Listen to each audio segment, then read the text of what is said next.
Welcome to Telangana rising news. Kishan Reddy అడ్డుతున్నారు. తుమ్మిడిహెట్టికి అనుమతులు ఇవ్వద్దని మహారాష్ట్ర సీఎం కు చెప్పింది ఆయన కాదా అంటూ సీఎం రేవంత్ రెడ్డి గారు కిషన్ రెడ్డిని నిలదీశారు. 2.5 ఏళ్లలో కాలికి బలపం కట్టుకుని 50 సార్లు ఢిల్లీకి వెళ్లా. 5 సార్లు ప్రధాని నరేంద్ర మోడీని కలిశా. ఆయన మెట్రో విస్తరణకు అనుమతి రాలేదు.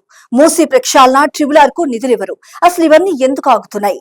ఎవరు ఆపుతున్నారో రాష్ట్రం నుంచి కేంద్ర మంత్రిగా ఉన్న కిషన్ రెడ్డి సమాధానం చెప్పాలంటూ గౌరవ ముఖ్యమంత్రి శ్రీ రేవంత్ రెడ్డి గారు ప్రశ్నించారు. నిజానికి రాష్ట్రానికి ఏవి దక్కకుండా అడ్డుకుంటుంది కిషన్ రెడ్డేనంటూ సీఎం రేవంత్ రెడ్డి గారు తీవ్రంగా ధ్వజమెత్తారు.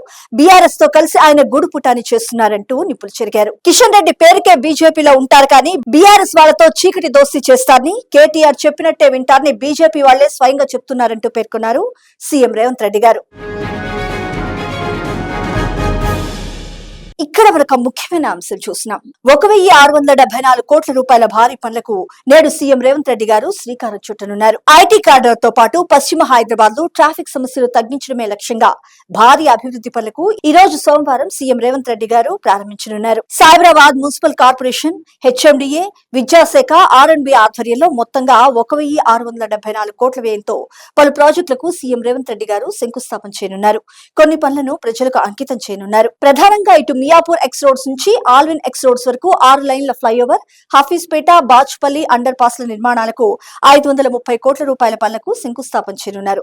అలాగే అటు శేర్లింగంపల్లి రైల్వే స్టేషన్ వద్ద ఆర్ఓబి 300 కోట్ల రూపాయల పనులను ప్రారంభించనున్నారు. సీఎంసీ శాశ్వత కార్యాలయ భవనానికి 161 కోట్ల కూడా సీఎం రేవంత్ రెడ్డి గారు ఈ రోజు పునాది రాయి వేయనున్నారు.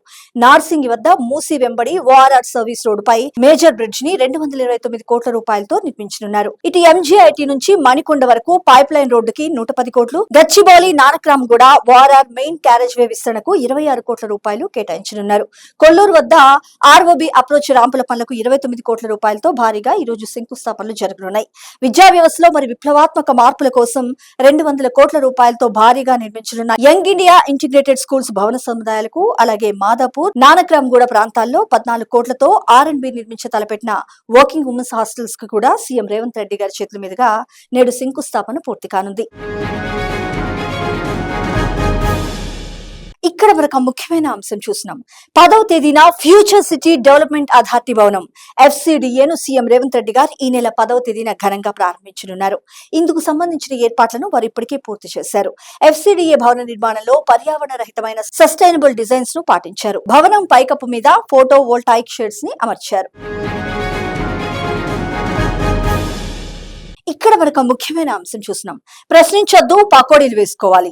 యువత నుంచి ప్రధాని మోడీ ఆశిస్తుంది సరిగ్గా ఇదేనంటూ కాంగ్రెస్ పార్టీ అగ్రనేత గౌరవ్ శ్రీ రాహుల్ గాంధీ గారు నిప్పులు చెరిగారు. యువతను పూర్తిగా పక్కదారి పట్టించాలని చూస్తున్నారని విమర్శించారు.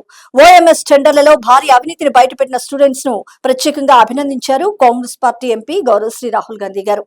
ఈ వ్యవహారంపై స్వతంత్ర జ్యుడిషియల్ విచారణకు ఆదేశించాలంటూ డిమాండ్ చేశారు కాంగ్రెస్ పార్టీ అగ్రనేత గౌరవ్ శ్రీ రాహుల్ గాంధీ గారు. దేశంలో నేడు యువత ఎలాంటి ప్రశ్నలు అడగకుండా కళ్లు మూసుకొని కేవలం రీల్స్, పకోడీలు వేసుకోవాలి ప్రధాని నరేంద్ర మోడీ కోరుకుంటున్నారంటూ వ్యాఖ్యానించారు. ఇక్కడ మనకు ముఖ్యమైన అంశం చూస్తున్నాం. కార్మికుల మద్దతు కాంగ్రెస్ పార్టీకే. జలమండలి గుర్తింపు కార్మిక సంఘ ఎన్నికల్లో INTUC ద్వారా కాంగ్రెస్ పార్టీ జెండా ఎగురవేశామని PCC chief MLC Mahesh Kumar Goud గారు స్పష్టం చేశారు. కార్మికుల మద్దతు కాంగ్రెస్ ప్రభుత్వానికే ఉంటుందని ఎన్నికల ఫలితాలు స్పష్టంగా చెబుతున్నాయంటూ పేర్కొన్నారు. సంఘ ఎన్నికల్లో అధ్యక్షునిగా ఘన విజయం సాధించిన మొగుళ్ల రాజిరెడ్డి అభినందన సభ ఆదివారం గాంధీభవన్ లో ఘనంగా నిర్వహించారు. ఈ సందర్భంగా PCC chief MLC Mahesh Kumar Goud గారు మాట్లాడుతూ రానున్న GHMC ఎన్నికల్లో ఘన విజయం సాధిస్తాం.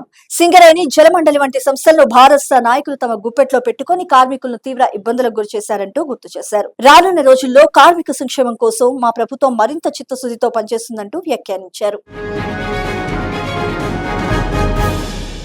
ఇక్కడ మనకు ముఖ్యమైన అంశం చూస్తున్నాం.